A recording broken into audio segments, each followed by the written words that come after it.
네, 예수천당 불신 사랑입니다. 네, 예수천당 불신 사랑입니다. 아마도 몇몇 분들은 나도 모르게 옆에 분을 보면서 예수천당 불신 지옥입니다. 이렇게 인사하신 분도 계실 것 같아요. 그만큼이나 이제 우리에게는 더 익숙하고 더 귀에 익은 말이기도 하고 우리 기독교를 대표하는 전도 구호이기도 합니다. 바로 이 예수천당 불신 지옥 이 말이죠. 지금도 여전히 길거리에 나가면 어렵지 않게 이 구호를 들을 수가 있습니다. 이제는 가히 기독교를 대표하는 캐치프레이즈라고 해도 과언이 아닌 이 8마디의 글자이죠. 그런데 저는 궁금합니다. 우리 성도님들께서는 이 예수천당 불신 지옥 이것에 대해서 어떻게 생각하고 계신지 궁금합니다. 교회에서 이 8글자를 대하는 태도는 크게 2가지로 나뉘는 것 같아요. 첫째는 예수천당 불신 지옥 진리이기는 하지만 이게 다소 구시대적인 전도 방법이니 불변하는 진리일지라도 진리를 담는 그릇을 조금 더 현대적으로 조금 더 친절하게 바꿔서 우리가 그렇게 전도해야 한다라고 생각하시는 입장이 있는 것 같습니다. 그런데 또 다른 입장도 여전히 있습니다. 이 예수천당 불신 지옥 진리이므로 더욱더 담대히 외쳐야 한다라고 생각하시는 분도 계시리라고 생각합니다. 비록 나는 못하더라도 밖에서 이 예수천당 불신 지옥 외치는 분들 참으로 고맙고 대단하다라는 생각이시겠죠. 어떤 입장이든지 대부분의 성도님들께서는 이 2 입장 중에 하나일 거라고 생각을 합니다. 그리고 재미있게도 이 2 입장 모두 공통된 것이 하나 있는데요. 바로 예수천당 불신 지옥이 진리라는 사실에는 모든 입장에서 동의하고 있는 것 같습니다.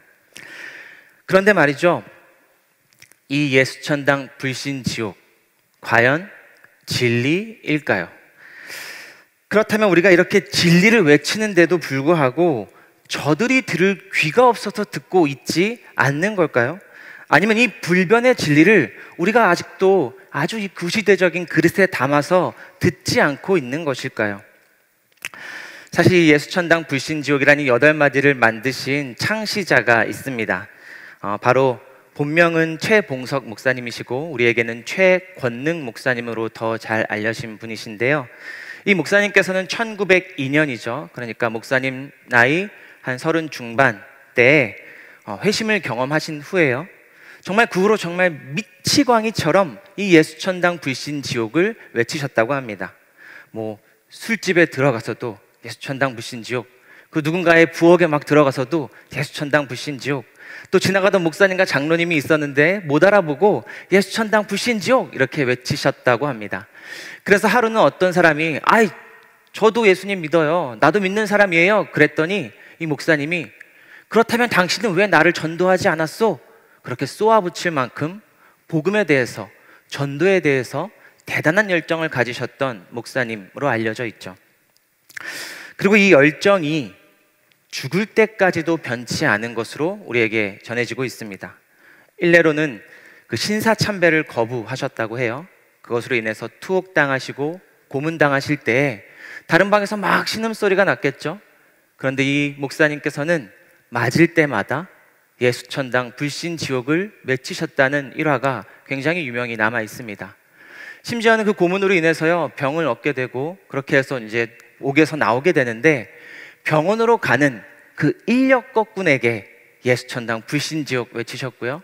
마지막으로 그 병으로 인해서 그 병원에서 숨지실 때에 남은 이들을 보고 승리하십시오 라는 말을 남기신 것으로 기억되고 있죠. 저는 이 목사님의 삶을 보면서요 노자의 도덕경에 나오는 도가도 비상도라는 말이 생각이 났습니다.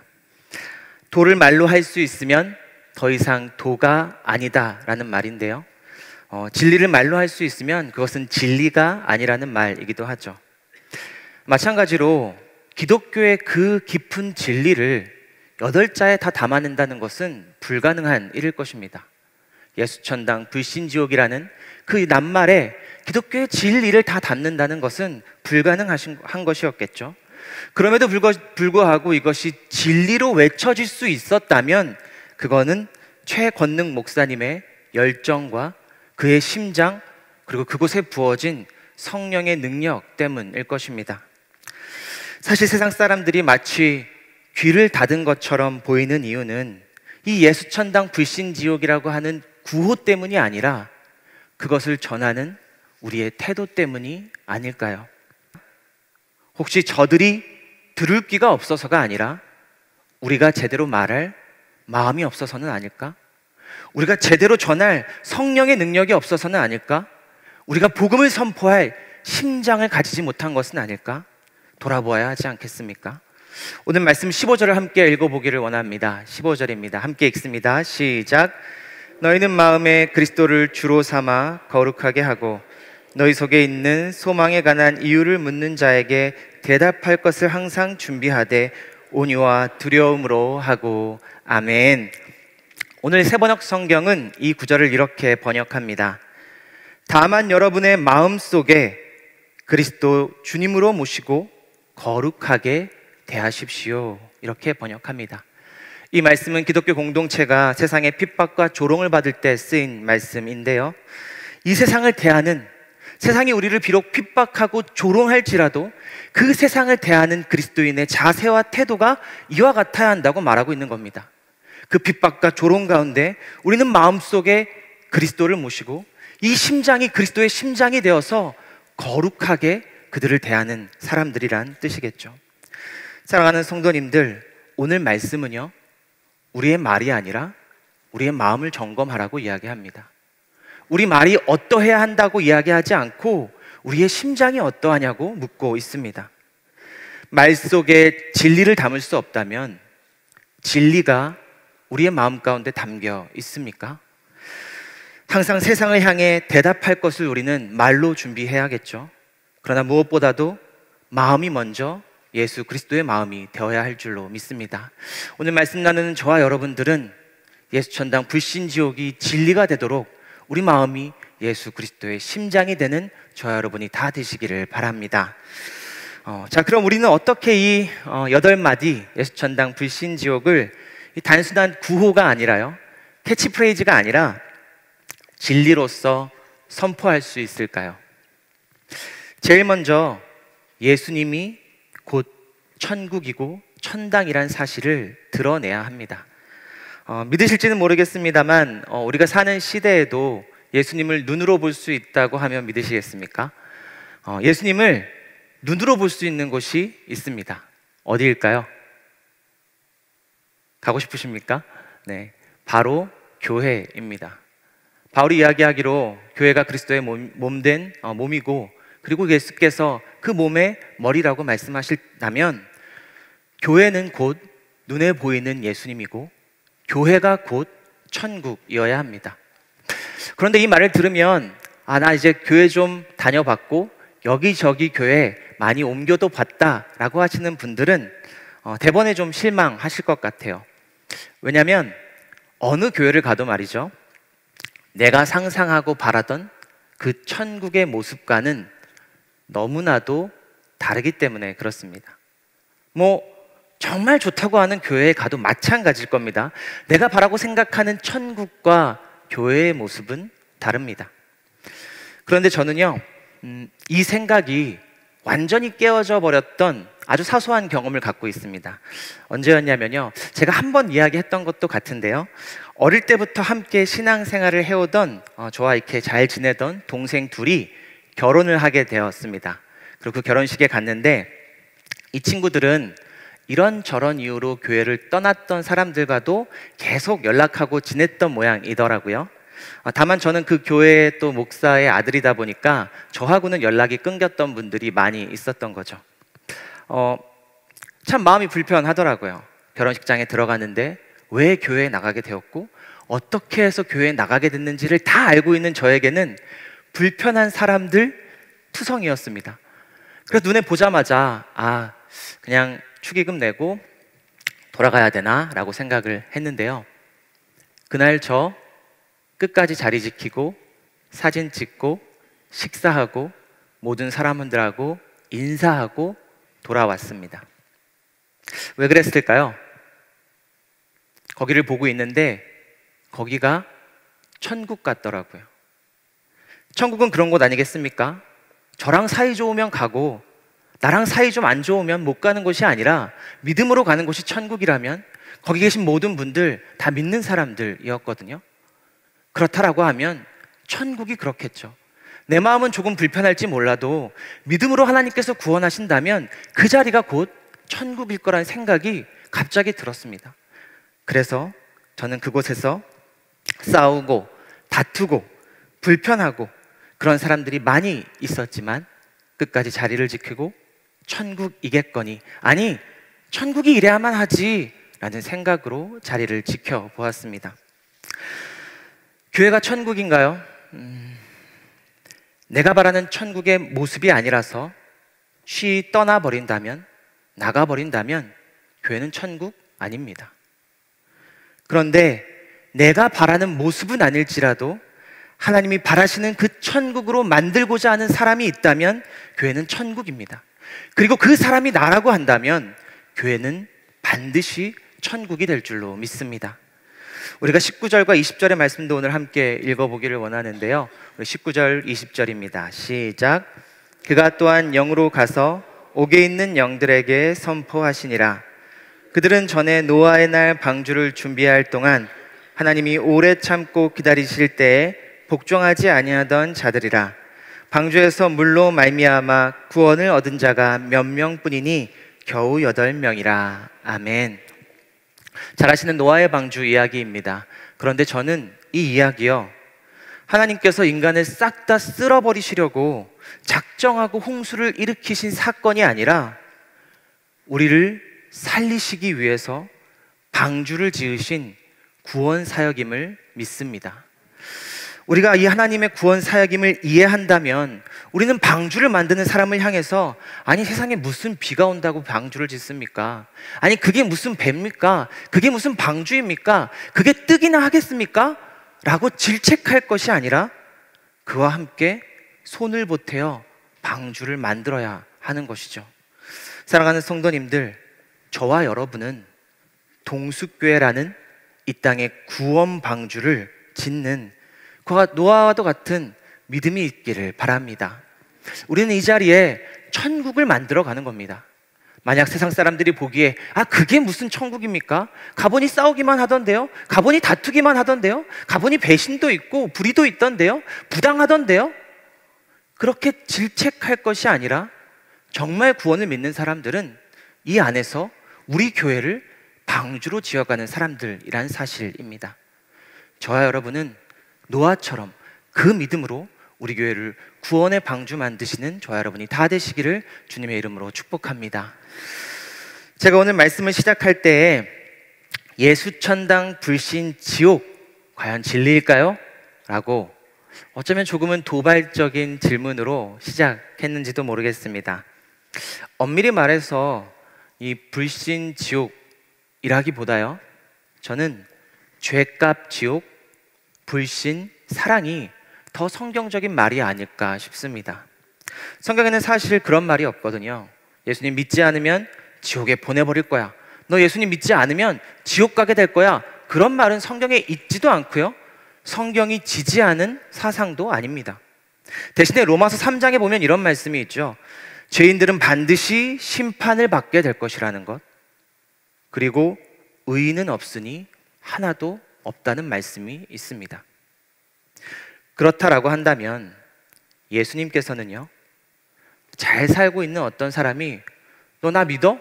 그럼 내가 구원해 줄게. 너 나 안 믿어? 그럼 지옥에 던져버릴 거야 라고 말씀하시는 분이 아니라 말이죠, 죄로 인해서 이미 지옥과도 같은 영혼을 가지고, 죄로 인해서 이미 나의 삶이 지옥이 되어버린 사람, 죄로 인해서 이미 지옥 같은 곳이 되어버린 이 세상을 구원하시기 위해 내려오신 구세주란 것을 우리가 믿어야 하겠습니다. 실제로 예수님의 사역을 돌아보면 예수님께서 강한 어조로 비판한 사람들은요, 믿음 없는 사람들이 아니었습니다.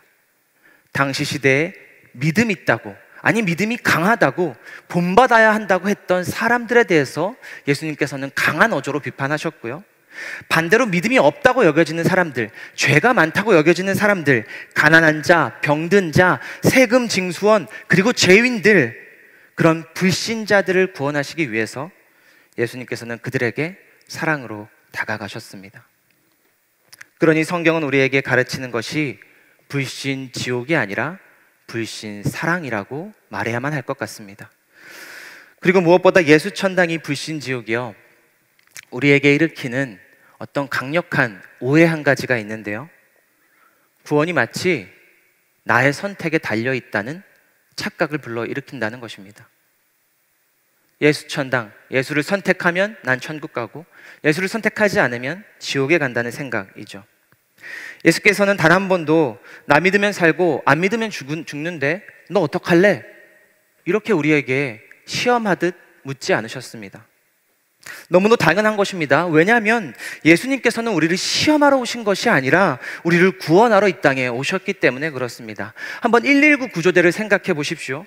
119 구조대, 물에 빠진 사람을 구할 때 어이 거기 당신 여기로 오면 살고 거기 있으면 죽는데 어떡할래요? 라고 선택하고 묻습니까? 그러지 않습니다.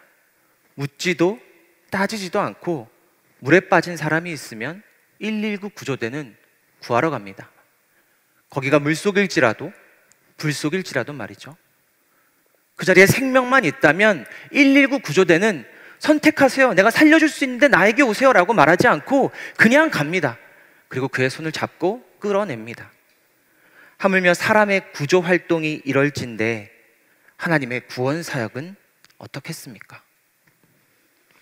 영원하신 하나님께서 죽을 수밖에 없는 인간의 몸을 입고 죄 없으신 그분께서 죄 많은 이 땅 가운데 내려오셨습니다.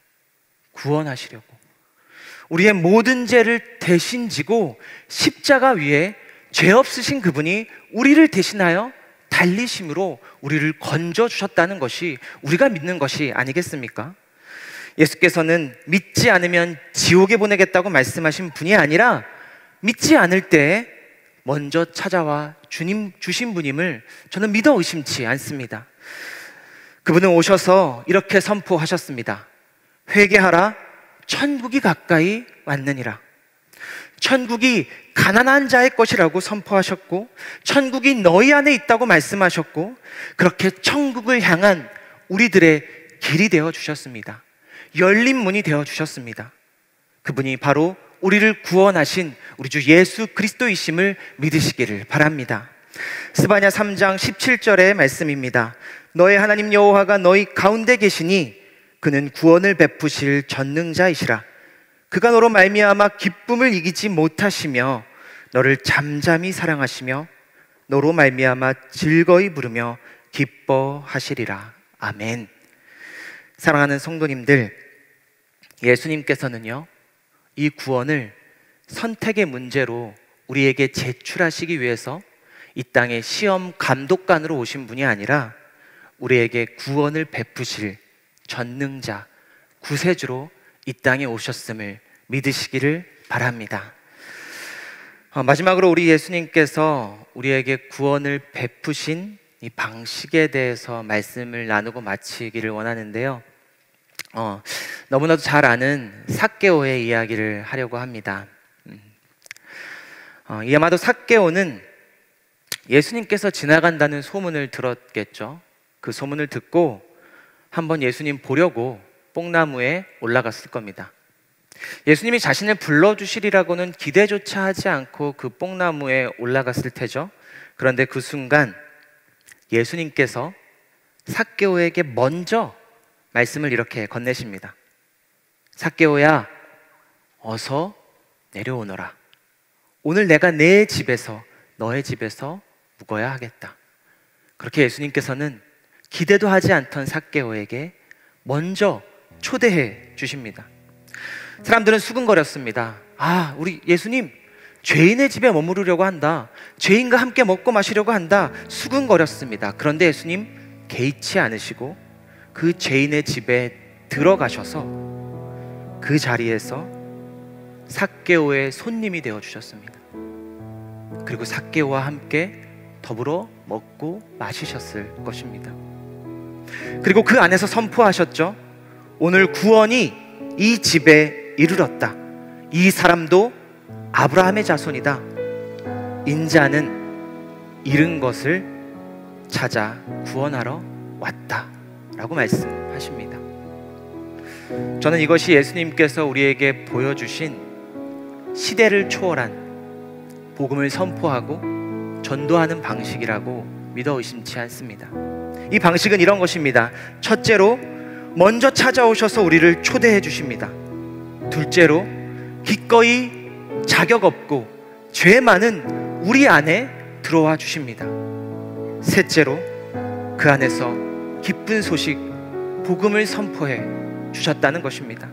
다시 한번 말씀드립니다. 먼저 찾아오셔서 우리를 먼저 초대해 주셨고요, 자격 없고 죄 많은 내 안에 들어와 주셨습니다.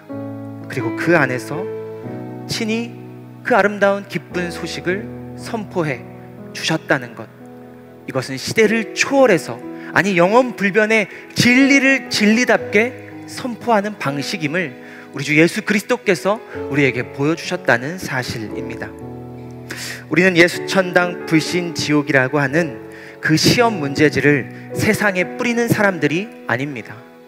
우리는 예수님처럼 세상에 먼저 찾아가고 그들을 초대합니다. 만약 그들이 믿지 않는다면, 불신자라고 한다면 기꺼이 그들에게 들어가서 그 자리에서 복음을 선포하는 사람들입니다. 우리는 매주 이 구원을 경험하는 사람들이기 때문에 세상에 나가서도 이렇게 합니다. 우리는 이 매주 구원하심을 어디서 경험하냐면요, 바로 이 성찬의 식탁에서 경험합니다. 내가 교회로 나오기도 전에 이 식탁 차려져 있습니다. 내가 교회로 나오기도 전에 말이죠, 그렇게 먼저 주님께서 차려주신 식탁, 나를 먼저 초대해 주신 주님을 우리는 이 자리에서 만나게 되는 것이죠. 그리고 이 식탁으로 나와서 우리는 빵과 잔을 받습니다. 참 죄 많고 더러운 나인데, 자격 없는 나인데 예수님의 살과 피가 내 안으로 친히 들어오십니다. 그리고 우리는 기대합니다. 성령께서 함께 하셔서 이 빵과 잔이 예수님의 살과 피가 되는 것이 아니라 이 빵과 잔을 받은 내가 예수님의 살과 피가 되어서 저 굶주린 세상을 먹여 살리는 빵이 되라고, 떡이 되라고, 잔이 되라고. 성령께서 우리를 그렇게 변화시켜 주실 것을 믿고 우리는 성찬에 참여합니다. 그렇게 우리가 하나님의 그 위대하신 구원의 사역을 이 식탁에서 경험하고 세상 가운데 나가서 우리는 또한 식탁을 차리며 불신자들을, 믿지 않는 사람을 사랑으로 초대합니다.